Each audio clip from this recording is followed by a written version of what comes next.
Promotion किया जाएगा। VSPP open. Minus 35 seconds.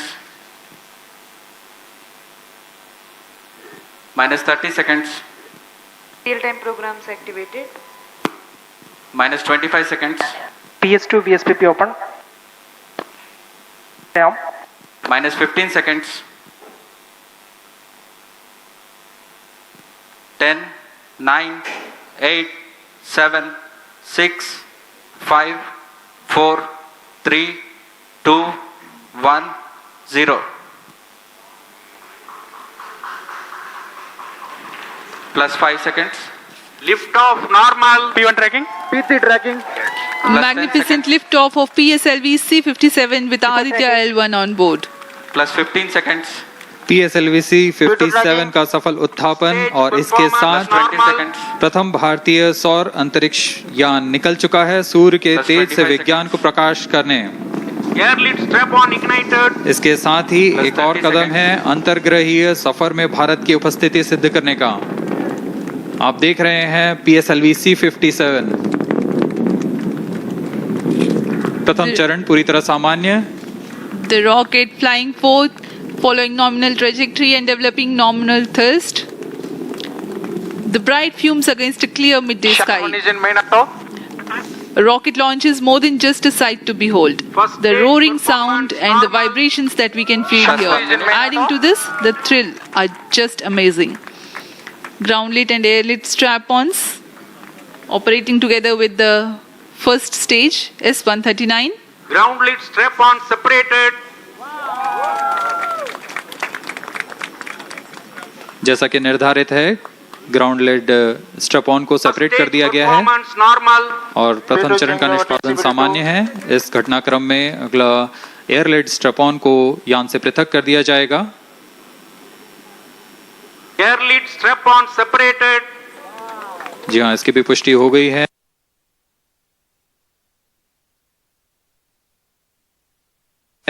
Strap on को सफलतापूर्वक पृथक कर दिया गया है।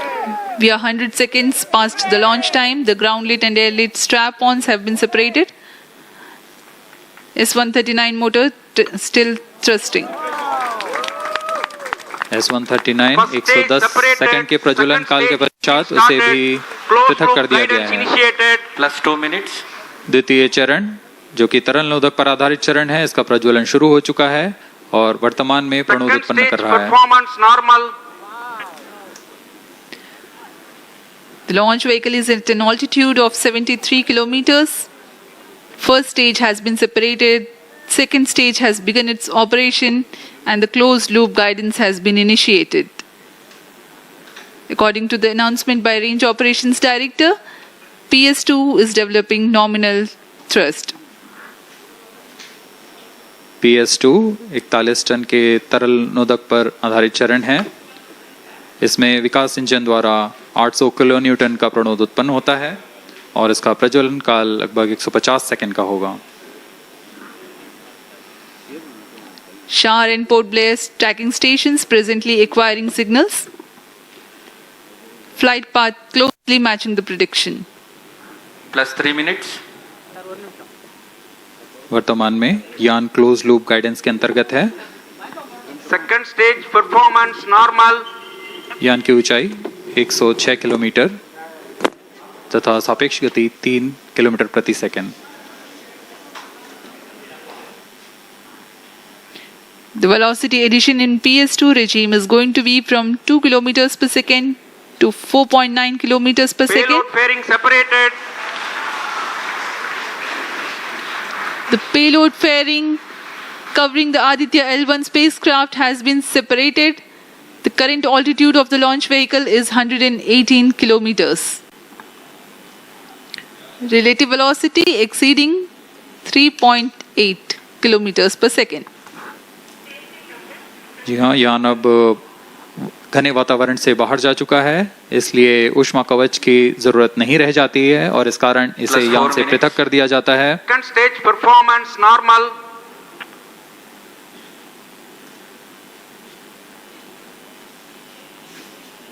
द्वितीय चरण वर्तमान में प्रणोद उत्पन्न करता हुआ और यान पूरी तरह सामान्य प्रदर्शन करता हुआ अपने अनुमानित पथ की ओर बढ़ रहा है।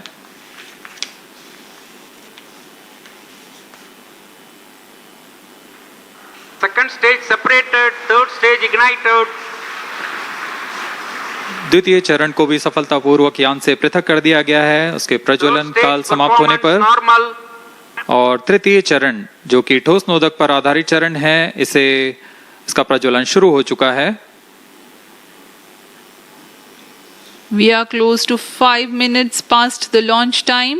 Presently, the third stage of PSLV is operational, developing nominal thrust. Plus 5 minutes. तृतीय चरण में 7.6 टन के ठोस नोदक का प्रयोग होता है और इसका प्रज्वलन काल 117.7 सेकंड का होगा। इस दौरान यह 240 किलो न्यूटन का प्रणोद उत्पन्न करेगा।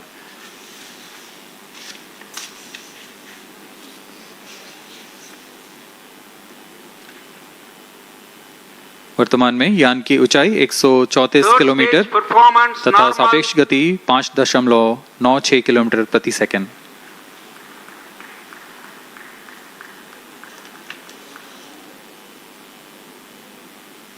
जैसा कि हम जानते हैं PSLV सबसे विश्वसनीय रॉकेट रहा है इसरो का, वैसा ही प्रदर्शन करता हुआ एक और मिशन PSLV C57 का।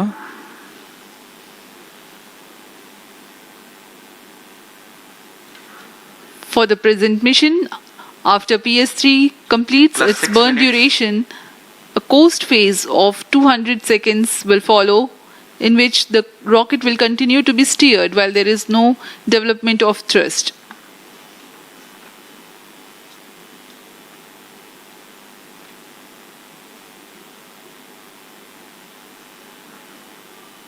जी हाँ, अभी कुछ ही क्षणों में Third PS3 stage का action completed. प्रज्वलन काल समाप्त हो चुका है और कोस्टिंग फेज इसके बाद जारी रहेगा। Vehicle in combined hosting for approximately 200 seconds.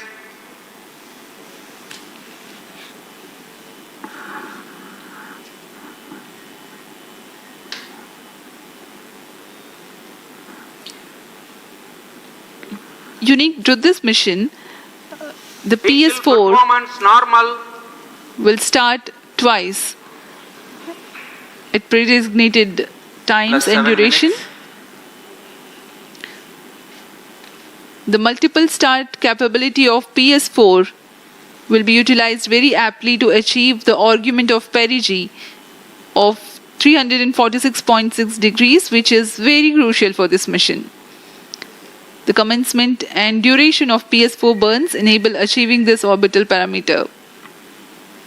Argument of perigee is the angle that is made by the perigee point from the ascending node at equatorial plane.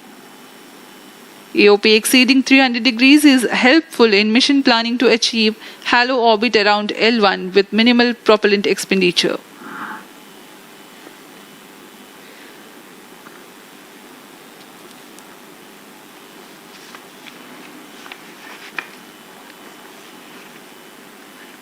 सभी वैज्ञानिक गहनता से अध्ययन करते हुए इन आंकड़ों का जो कि ग्राउंड स्टेशन द्वारा प्रसारित किए जा रहे हैं। वर्तमान में PS3 PS4 combined costing phase जारी है। यान की ऊंचाई 170 किलोमीटर तथा सापेक्ष गति 7.32 किलोमीटर प्रति सेकंड है।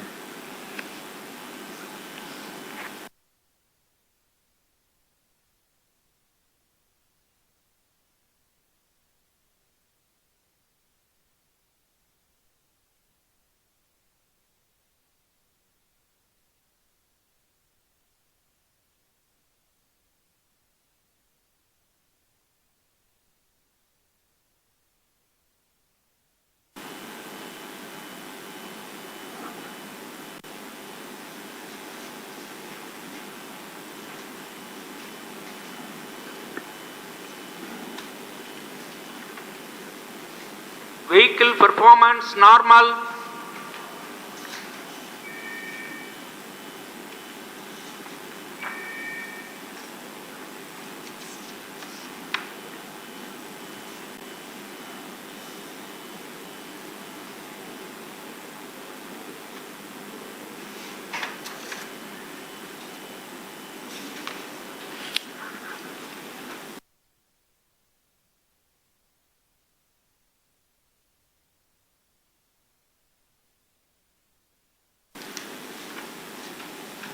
plus 9 minutes.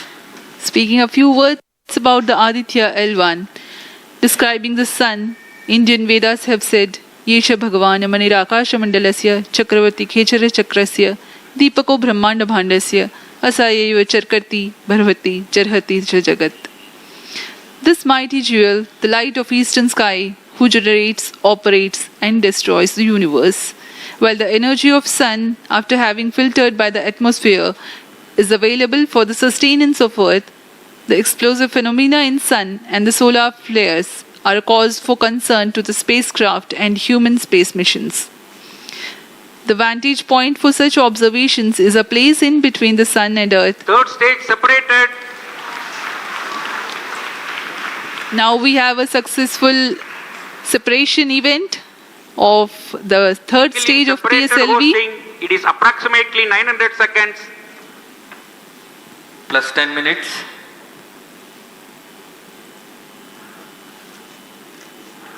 जी हाँ, तृतीय चरण को सफलतापूर्वक Still पृथक कर दिया performance गया है normal.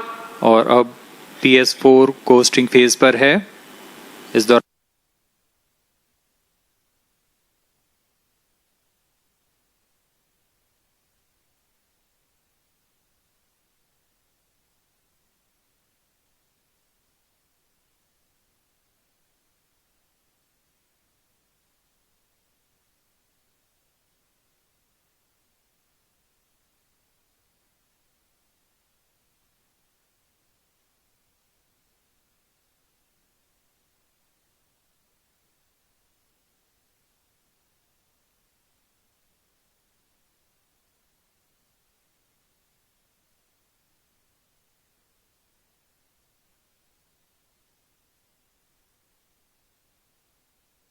कोई भी प्रणोद उत्पन्न नहीं हो रहा है। यान प्राप्त संवेग से आगे बढ़ता हुआ और निर्धारित पथ का अनुकरण करता हुआ जा रहा है। We are 627 seconds from the launch. For another 600 more seconds or so, we will be getting tracking data from the BIAX ground station.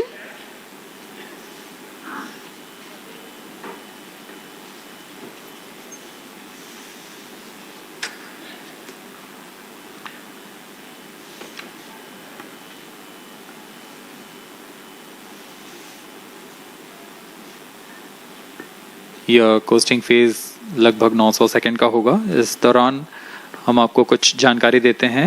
Lagrange point से जुड़ी कुछ रोचक तथ्य भी हैं, जैसे कि इस पॉइंट का नाम एक इटालियन फ्रेंच गणितज्ञ जोसेफ लुइग लैग्रेंज के सम्मान में रखा गया था।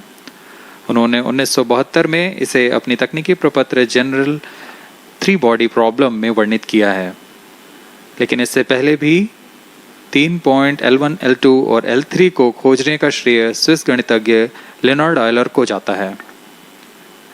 L1 पॉइंट पर नासा ने पहले ही सोलर एंड हेलियोस्फेरिक ऑब्जर्वेटरी सोहो को पहुंचा चुका है और विश्व प्रसिद्ध जेम्स वेब टेलीस्कोप को L2 लैग्रेंज पॉइंट पर स्थापित किया गया है।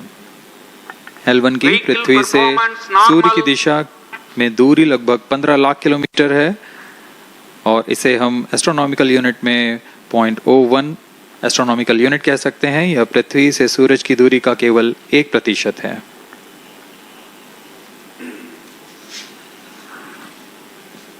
The vantage point for observing sun is a place in between the sun and earth where direct visibility exists to the sun while continuous communication link exists with the earth. These observations will generate a forewarning about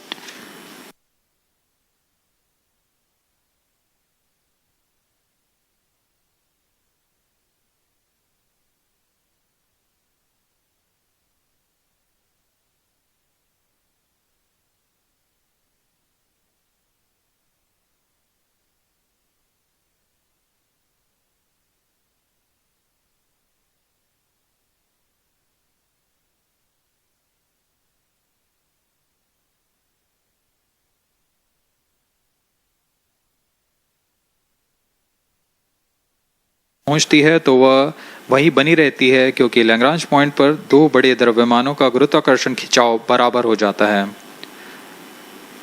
और इसमें एक अभिकेंद्रीय बल कि जो कि पिंड को दोनों द्रव्यमान के साथ बनाए रखता है। ऐसे 5 लैग्रेंजियन पॉइंट्स होते हैं पृथ्वी और सूर्य के बीच। इन पॉइंट्स में अंतरिक्ष यान को भेजकर कम से कम ईंधन की खपत पर या उस स्थान पर अंतरिक्ष प्रयोगों को अध्ययन के लिए बनाए रखा जा सकता है। आदित्य L1 उपग्रह को भी ऐसे ही लैग्रेंज पॉइंट 1 पर स्थापित किया जा रहा है। अंतरिक्ष यान को यहां तक पहुंचने में 125 दिन का समय लगेगा।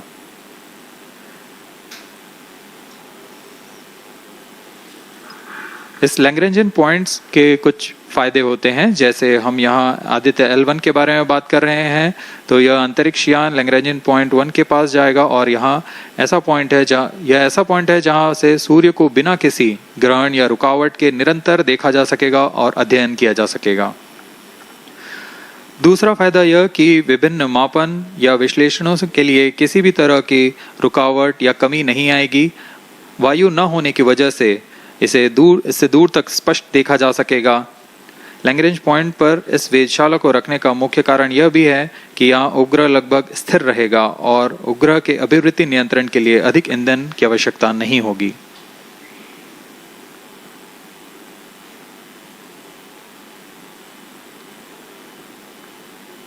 वर्तमान में PS4 चरण का कोस्टिंग फेज जारी है। अब यान की ऊंचाई 280 किलोमीटर तथा सापेक्ष गति 7.18 किलोमीटर प्रति सेकंड है। अब यह उचित अभिवृद्धि प्राप्त कर पुनः प्रज्वलित किया जाएगा।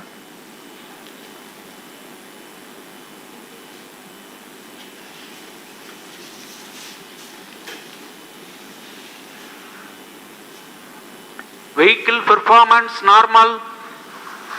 The Aditya L1 spacecraft carries 7 payloads to observe the protosphere, chromosphere, and corona, which is the outermost layer of the Sun. These payloads use electromagnetic, particle, and magnetic field detectors. First among the 4 remote sensing payloads is Visible Emission Line Chronograph (VELC), which is a prime payload designed as a reflective coronagraph with a multi-slit spectrograph. This payload is developed jointly by Indian Institute of Astrophysics, Laboratory of Electro-Optical Systems, UR Rao Satellite Center, ISRO Inertial Systems Unit, and Space Applications Center. The second payload is Solar Low Energy X-ray Spectrometer or SOLEX, designed to measure the solar soft X-ray flux to study solar flares. This payload is developed by UR Rao Satellite Center. Third payload is the Solar Earth Ultraviolet Imaging Telescope SUIT, which is a UV telescope to image the solar disk in the near ultraviolet wavelength range.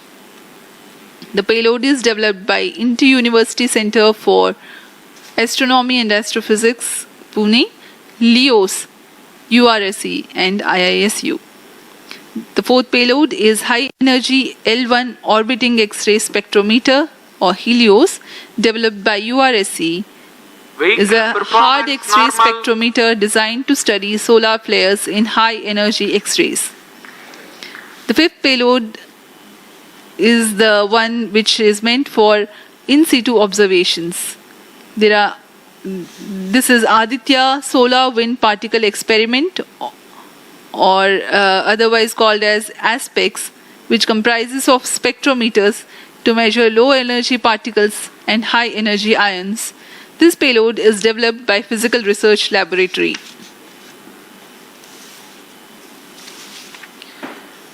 The sixth payload is Plasma Analyzer Package for Aditya, in short PAPA. It is designed to understand the solar winds and its composition and perform mass analysis of solar winds. This payload is developed by Vikram Sarabhai Space Center. The seventh payload is a magnetometer or MAG developed by LEOS, which will measure the low intensity interplanetary magnetic field in space using a pair of magnetic sensors.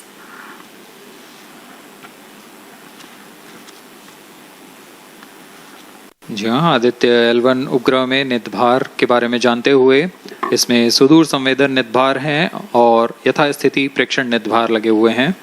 सुदूर संवेदन नितभार में सूर्य का प्रेक्षण करने के लिए Plus VELC 20 minutes. Corona प्रतिबिंबन और वर्णक्रम मापन के लिए है।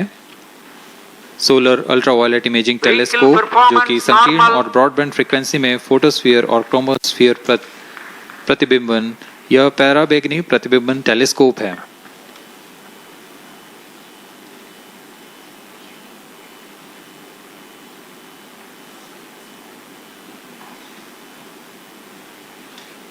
इसी क्रम में अगला है SOLEX solar low energy X-ray spectrometer जो कि सॉफ्ट एक्सरे वर्णक्रम मापी है, जो कि सूर्य के प्रेक्षण के लिए प्रयोग किया जाएगा। इसमें HEL1OX high energy L1 orbiting X-ray spectrometer है जो कि हार्ड एक्सरे वर्णक्रम मापी है। इसकी अभिकल्पना सोलर फ्लेयर के अध्ययन के लिए की गई है।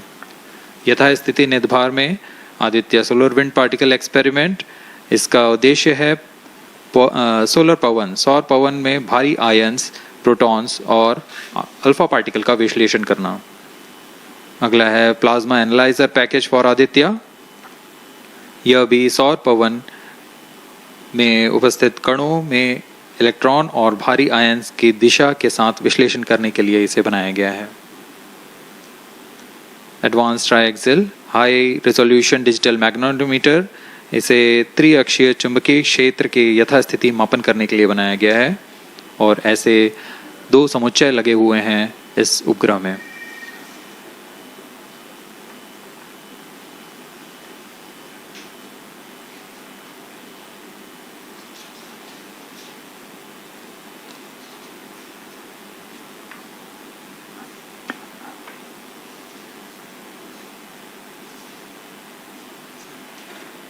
Vehicle performance normal. यान पूरी तरह सामान्य, सभी तंत्र सामान्य रूप से कार्य कर रहे हैं और यान अपनी उद्देश्य कक्षा की ओर बढ़ रहा है।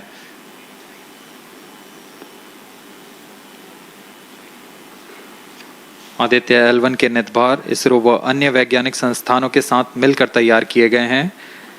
Visible emission line coronagraph VELC Indian institute of astrophysics Bengaluru द्वारा तैयार किया गया है। Solar ultraviolet imaging telescope suit inter university centre for astronomy and astrophysics Pune द्वारा निर्मित है। सोलेक्स और हेलियोस दोनों ही UR Rao satellite centre Bengaluru द्वारा निर्मित किए गए हैं। ASPX और PAPA space physics laboratory VSSC Thiruvananthapuram द्वारा निर्मित किए गए हैं। और अंत में magnetometer laboratory for electro optics systems Bengaluru द्वारा निर्मित किया गया है।